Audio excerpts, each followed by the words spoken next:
একাদশ শ্রেণীতে পড়ছো, উঠেছো, তাদের হাতে অলরেডি কিন্তু ইংরেজি বই চলে এসছে, টেক্সট বই। এতদিন বইয়ের সমস্যা ছিল, বইয়ের সমস্যাটা মিটে গেছে, কিন্তু নতুন করে তোমাদের একটা সমস্যার উদয় হয়েছে যে তোমরা এখন ইংরেজি পড়বে কোথায়, মানে টিউশনের কথা বলছি।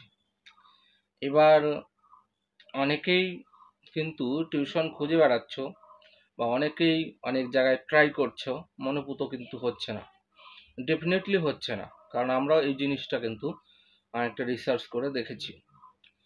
যার জন্য অনেক চিন্তা ভাবনা করা হলো যে তোমরা যারা ইংরেজিটাকে ভালো করে শিখতে চাও, একদম গ্রামাটিক্যালি খুব ভালো করে শিখতে চাও, তারা অবশ্যই চলে এসো আমাদের মোরঙ্গা বাজারে অথবা খেতি বাজারে।